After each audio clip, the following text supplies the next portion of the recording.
Pastor Praveen పగడాల మరణం యాక్సిడెంటా కాదా? కిట్టనివారు హత్య చేశారా? ప్రమాదంలో సహజంగా మరణించారా? ప్రవీణ్ పగడాల డెత్ మిస్టరీలోని సీక్రెట్స్ ఏమిటి? Rajahmundry to Hyderabad minute to minute high tension పెట్టి పోస్టుమార్టం నుంచి అంత్యక్రియల వరకు అన్ని చోట్లా తీవ్ర ఉద్రిక్తత. ఓ పాస్టర్ చనిపోతే తెలుగు రాష్ట్రాల్లోని క్రైస్తవ సంఘాలు అన్నీ ఏకమై ఎందుకు ఆందోళన చేస్తున్నాయి? ఓ సాధారణ పాస్టర్ మరణం సోషల్ మీడియాలో ఎందుకు మత విద్వేషాలను రగిలేలా చేస్తున్నాయి? రాష్ట్ర సీఎం చంద్రబాబు సైతం స్పందించి సమగ్ర విచారణకు ఆదేశించేంతగా ప్రవీణ్ పగడాల కేసులో ఏముంది? మాజీ సీఎం జగన్ నిష్పాక్షిక విచారణకు డిమాండ్ చేసేంతగా ఆయన ఏం చేసేవారు? ఆయన మరణానికి సోషల్ మీడియాలో ప్రచారమవుతున్నట్టు మత ప్రచారకులు కారణమా? ప్రజాశాంతి పార్టీ అధినేత కేఏ పాల్ ఎంట్రీ, ఏపీ సర్కార్ హై ప్రియారిటీ బేస్డ్గా పాస్టర్ ప్రవీణ్ పగడాల మృతి కేసును దర్యాప్తు చేయటం వెనుక చాలామందికి తెలియని సంచలన విషయాలు ఉన్నాయి. వాటిని ఈ వీడియోలో తెలుసుకుందాం. క్రైస్తవ పాస్టర్ పగడాల ప్రవీణ్ కుమార్ మార్చి 24న హైదరాబాదు నుంచి మోటార్ సైకిల్పై బయలుదేరారు. అదే రోజు రాత్రి 11:31 కొవ్వూరు టోలుగేటు దాటిన 10 నిమిషాల తర్వాత కొంతమూరు దగ్గర మరణించారని పోలీసులు ప్రాథమిక విచారణలు చెప్పారు. అయితే పోలీసుల విచారణను క్రైస్తవ సంఘాలు తప్పుబడుతున్నాయి. కొంతమూరు జాతీయ రహదారి పక్కన లోతుగా ఉన్న ప్రదేశంలో ఆయన వాహనంతో సహా పడిపోయి ఉండటంపై అనుమానాలు వ్యక్తం చేయటంతో ప్రవీణ్ పగడాల గారి లైఫ్ని బేస్ చేసుకుని పోలీసులు దీనిని అనుమానాస్పద మృతిగా కేసు నమోదు చేశారు. ప్రవీణ్ గారు ఇతర మత ప్రబోధకులతో పోలిస్తే చాలా విభిన్నంగా వ్యవహరించారు. చాలామంది మత గురువులు తమ జీవనోపాధి కోసం మాత్రమే బతకగా, ఆయన మాత్రం ఒక గొప్ప వ్యాపార సామ్రాజ్యాన్ని నిర్మించి కోట్లాది రూపాయల ఆస్తులను సమాజ సేవ కోసం వినియోగించేవారు. ఇలాంటి వ్యక్తిత్వం ఉన్న ప్రవీణ్ గారి జీవితం అందరికీ స్ఫూర్తిదాయకం.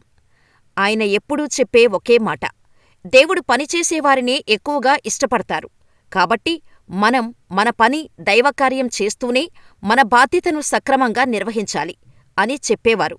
అందుకే ఆయన మిగతా అందరి పాస్టర్ల కన్నా విభిన్నంగా ఇన్ని వేల మందిని, లక్షల మందిని ప్రభావితం చెయ్యగలిగారని మనం గమనించొచ్చు.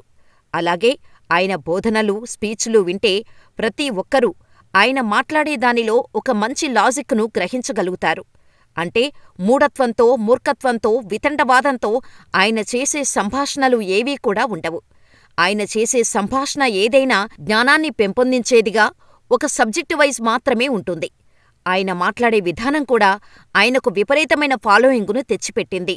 ఈ బోధనలే ఆయనకు శత్రువులను కూడా తెచ్చిపెట్టాయి. చాలామంది నీ తల తీసేస్తాం, నరికేస్తామంటూ ప్రవీణ్కు బెదిరింపు ఫోన్ కాల్స్ వచ్చేవి కూడా. ఇదే విషయాన్ని ఆయన పిఏ స్వర్ణలత చెబుతున్నారు.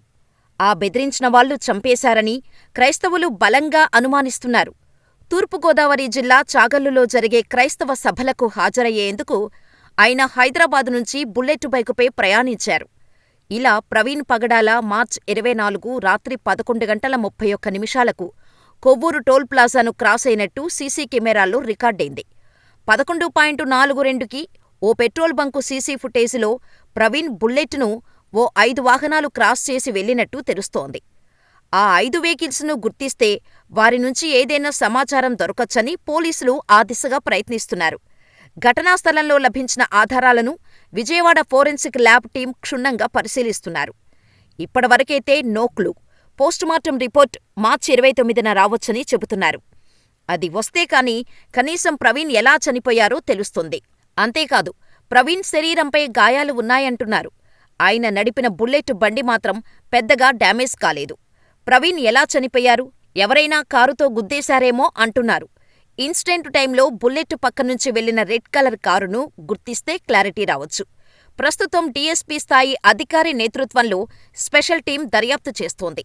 కేసు సున్నితత్వం దృష్ట్యా సీబీసీఐడీ విచారణ జరిపించాలనే డిమాండ్లు గట్టిగా వినిపిస్తున్నాయి. అయితే ప్రవీణ్ గారికి పోస్టుమార్టం నిర్వహించడానికంటే ముందు శవపంచనామా నిర్వహించారు.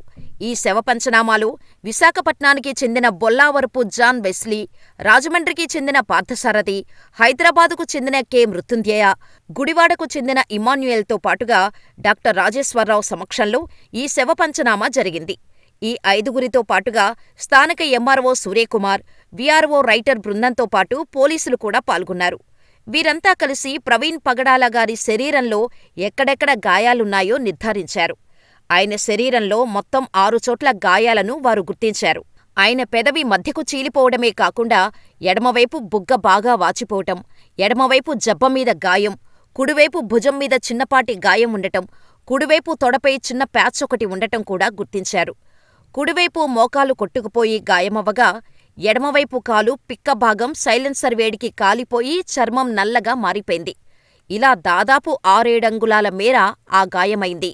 అయితే ప్రవీణ్ గారి పంచనామాను పోలీసులు, ప్రభుత్వం చాలా జాగ్రత్తగా నిర్వహించింది. సాధారణంగా ఒకే డాక్టర్ పోస్టుమార్టం నిర్వహిస్తారు. కానీ ప్రవీణ్ పగడాల గారి విషయంలో మాత్రం 5గురు డాక్టర్ల బృందం పరిశీలించింది. అంతేకాదు, వారి పర్యవేక్షణలో కెమెరా రికార్డు నిర్వహించి మరీ పోస్టుమార్టం నిర్వహించారు. అయితే ఈ రిపోర్టు రావటానికి మార్చి 29 వరకు టైం పడుతుంది. ఇక పాస్టర్ ప్రవీణ్ పగడాల చివరి చూపుల కోసం క్రైస్తవ సంఘాల నేతలు, ఆయన అనుచరులు, క్రైస్తవులు పెద్ద సంఖ్యలో తరలివచ్చారు. ఇది ముమ్మాటికి హత్యనే అని ఆయా సంఘాలు ఆరోపిస్తున్నాయి. వరుస ఘటనలతో క్రైస్తవ సమాజం అభద్రతలో ఉందని అంటున్నారు. క్రిస్టియన్స్ను తక్కువచూపు చూస్తున్నారని ఆ వర్గంలో ఆందోళన వ్యక్తం చేస్తున్నారు. పాస్టర్ ప్రవీణ్ మరణం వారిని మరింత కలిచివేస్తోంది. ఈ ఘటనపై సమగ్ర విచారణ జరపాలని, మరణానికి కారణం తేల్చాలని కోరుతున్నారు. తమ పాస్టర్ లేరనే విషయం తెలిసి కన్నీళ్లు పెడుతున్న తరుణంలో ఇన్ని గొడవల మధ్యలో సికింద్రాబాద్ పెరేడ్ గ్రౌండ్ సమీపంలోని క్రైస్తవుల శ్మశాన వాటికలో పాస్టర్ అంత్యక్రియలు పూర్తి చేశారు. సికింద్రాబాద్ క్లాక్ టవర్ నుండి ప్రారంభమైన అంతిమయాత్రలో వేలాది మంది క్రైస్తవులు పాల్గొని ఆయనకు నివాళులు అర్పించారు. అయితే ఇప్పటికీ ప్రవీణ్ పగడాల మరణంపై అనుమానాలు ఉన్నాయంటూ క్రైస్తవ సంఘాలు చెబుతున్నాయి. అవేంటో కూడా తెలుసుకుందాం. ప్రవీణ్ మరణించిన రోజు బుల్లెట్ బండిపై ప్రయాణించారు. ఆ బండి హెడ్లైట్ ఆ రోజు పనిచేయలేదు. ఈ విషయం సీసీ కెమెరాల్లో స్పష్టంగా కనిపిస్తోంది. అంతేకాదు, ఆయన ఇండికేటర్ను ఉపయోగించి మరీ ఆయన బైక్ డ్రైవ్ చేస్తున్నట్టు సీసీ కెమెరాల్లో తెలుస్తోంది. అటువంటి వ్యక్తి బైక్ హెడ్లైట్ పాడైపోతే ఎందుకు బాగు చేయించుకోలేదు? పోనీ వస్తున్న దారిలో సడన్ గా హెడ్లైట్ పోయింది అనుకున్నా, ఆ రోజు ఆయన ఎవర్ని కలిశారో వారి బైక్ తీసుకొని ప్రయాణం చేయవచ్చు. కానీ అలా చేయలేదు. హెడ్లైట్ పనిచేయకపోయినా సరే ఆయన అదే బైకుపై జర్నీ చేశారు. అయితే ఇక్కడ తెలియాల్సిన విషయమేంటంటే, ఆయన జర్నీ స్టార్ట్ చేయకముందే ఆ లైటు పాడైపోయిందా, లేదా ఎవరైనా ఆయనపై దాడి చేస్తే పాడైపోయిందా అనేది తెలియాలి.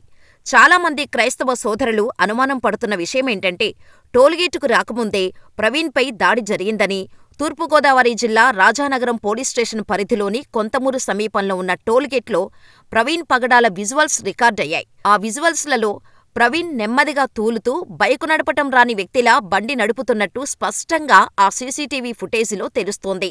అయితే ఈ టోల్గేటుకి ప్రవీణ్ రావటం కంటే ముందే ఆయనపై ఎవరో అటాక్ చేశారని క్రైస్తవులు అనుమానం వ్యక్తం చేస్తున్నారు. ఈ అటాకులోనే బైక్ హెడ్లైట్ పాడైపోయి ఉంటుందని, వారి నుంచి ఆయన తప్పించుకొని వస్తున్న క్రమంలో టోల్గేట్ వద్ద రికార్డైన సీసీటీవీలో కనిపించారని అంటున్నారు. అంతేకాదు, ఆ టెన్షన్లోనే తూలుతూ బైకును డ్రైవ్ చేసి ఉంటారని అనుమానం వ్యక్తం చేస్తున్నారు. మరో అనుమానమేంటంటే, ప్రవీణ్ గారు బుల్లెట్ బైక్కి ఓ బ్యాగ్ కట్టుకుని ప్రయాణించారు.